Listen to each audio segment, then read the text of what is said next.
all these sutras are only read by these Vedantis.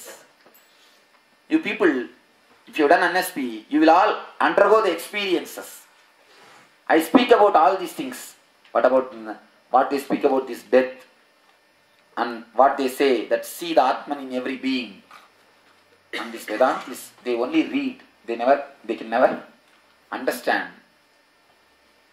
Our people, all of you, almost undergo every experience in NSP. How many of you have not done NSP? Raise your hand. Oh, all right. It's unless you do it, I cannot explain the energy which prevails there. Everyone I have seen, even the father touching the feet of the daughter, in that ecstasy, they do not even know who is who and what we are doing. They forget the very idea that we are somewhere separate from the other person. Somebody is different from the God. What here they say, the whole thing you experience. So if you read Upanishad, it will be almost like a repetition. Brahma devebhyo vijikke tasya brahmano vijaye devo amahiyanta ta akshanta asmagameva ayam vijayo asmagameva ayam mahimeti taddaisham vijanyau devyo harapradurbuva tannavyajanata kimidam yakshamiti teknimapruvan jatavedayetat vijanihi kimedat yakshamiti tadeti tadapyatravat tamapyatvat kosityagniir va aham asmiti apravit jataveto va aham asmiti tasmim sat vaikim वीर्यमित्यभीतं सर्वं दहेयं यदितं पृथिव्यामिति तस्मै दृढं निददावेदद्दहेति तदुपप्रेयाय सर्वजवेन तन्नस्ससागदक्तुं स तत एव निवृते नैरदसगं विज्ञातुं यदेतत्यक्षमिति. Actually, why I wanted to speak on the Upanishad? Many people used to ask me, Swamiji, you are giving many spiritual ideas. We know it is all great ideas. We are able to feel it. But do they all from the Shastras? Do they all from the authentic sources? Just I thought then I should speak on the Upanishad. Only then people will understand. All these teachings are from the authentic sources. From the great words of the Rishis. That is what is proved when you read these Upanishads. Whatever I say in the ASP, NSP, SSP courses, whole idea, every bit of ideas you can trace from these Upanishads.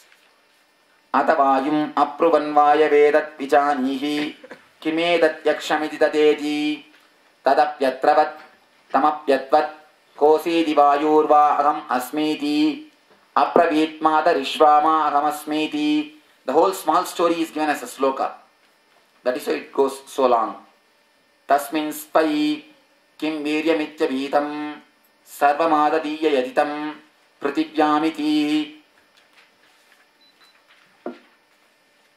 tasmai trunam nitada vedadadat svedi tadupreyaya sarvajavena tannam sashakadadhum satayeva nivrite naitadashakam vignyatum yadedat yakshamiti adentram apruvan mahavan nedat vijanihi kimedat yakshamiti tadeti tadapyatravat tasmat tirodade sa tasminne vagasastriyama jagama baguso manamam umam aimavadim tam hovacha kimedat yakshamiti.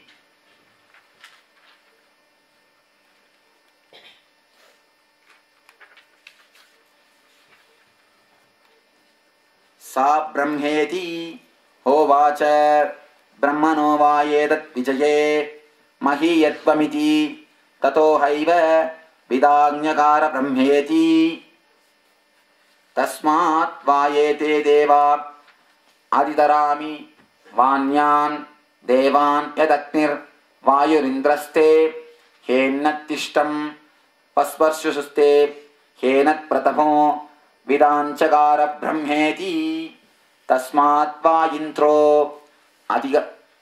अधितरामि वान्यान् देवान् स ह्यन्नेत्तिष्ठन् पस्पर्श स हेनत् प्रथमो विदाञ्चकार ब्रह्मेति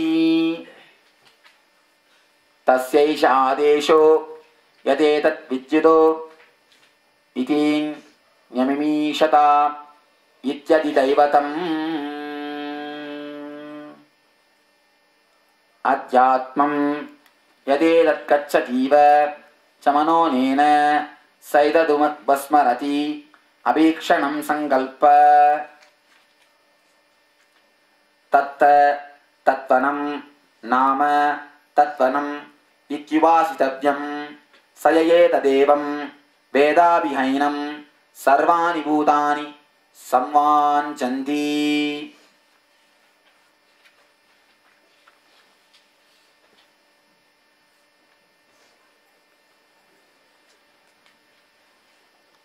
तस्यै तपोतमः कर्मेति प्रतिष्ठा वेदाः सर्वांगानि सत्य मायदनम् यो वा एतावमेवं वेदावहत्य पाप्मानमनन्ते स्वर्गे लोके जेये प्रतिष्ठति. The last statement is a blessing from the masters to the disciple. Let you be established in this spiritual knowledge. So,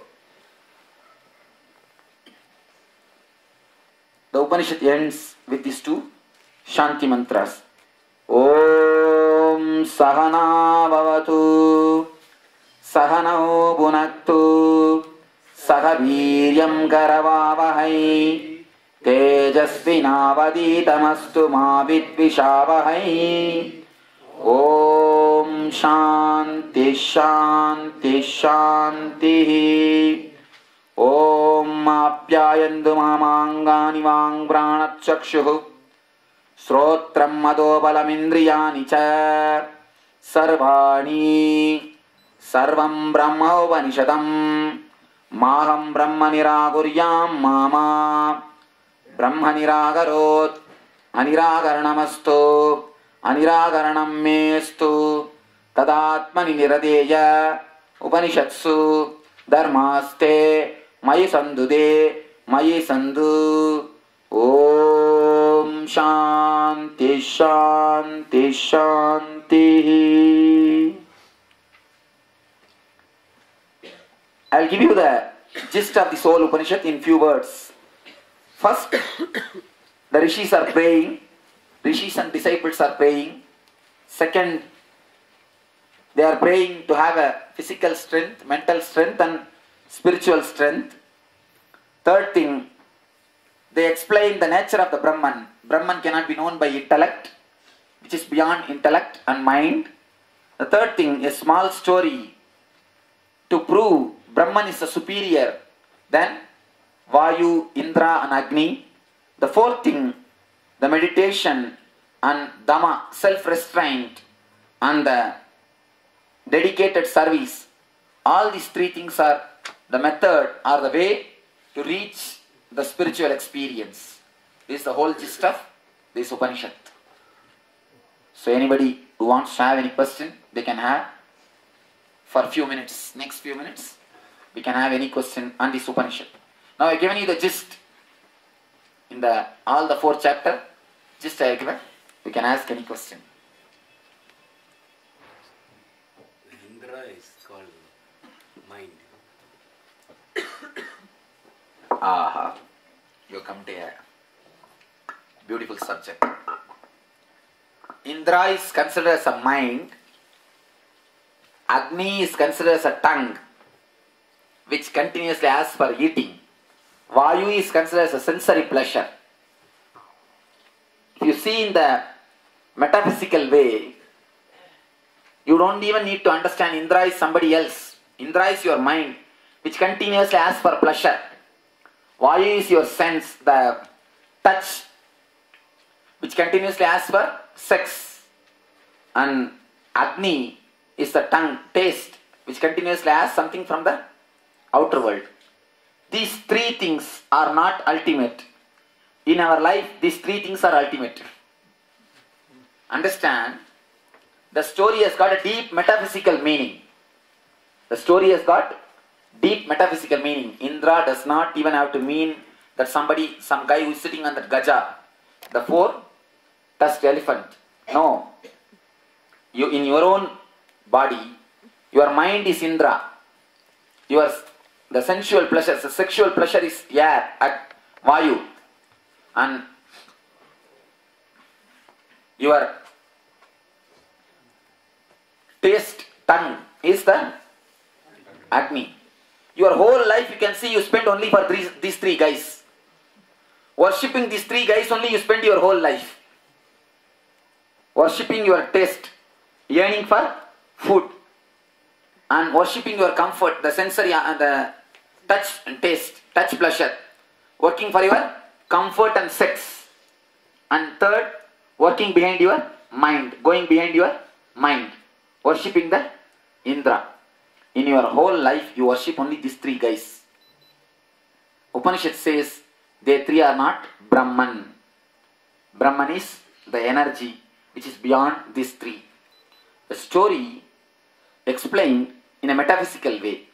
It has got a deep philosophical meaning also. Who is Devi then? The very year itself, the Devi is mentioned as a Buddhi. Both means the Buddhi. The intellect, the Buddhi, the intelligence, which shows you this is not the ultimate. I can explain in the other way. Whenever you finish enjoying, there is some dissatisfaction inside you. How much you enjoy, you don't feel that you achieved what you want to achieve. You reach the state where what you want to reach. In that state, actually your Buddhi comes out and tells, no, this is not the ultimate. That Buddhi is what? Uma Devi. That Buddhi is what? Buddhi, Devi, which says, go towards the Brahman, not towards these small gods, the small ordinary devas. And the Yaksha is what? Is depression. Yaksha is depression. You cannot go beyond Yaksha with these three forces. Only when you understand Brahman, you can go beyond the Yaksha. The Yaksha cannot be moved by these three senses. Let depression come and let these three fight with the depression, nothing can be done. So divine appears as a depression to prove the three senses cannot reach the ultimate. That is not the ultimate. That's why they say depression is the representative of God. The Arjuna Vishada Yoga. Only when Arjuna became depressed, he has become qualified for Gita. Till the time Krishna was also next to him. Arjuna was, both were next to each other. But Arjuna never heard the Gita because he was not qualified. Only when he understood running around is not going to help. Only when he became depressed of this outer world, when the Vishada happens, Vishada means depression. When it happened, only then he became qualified to the Gita. Then Gita was delivered to him.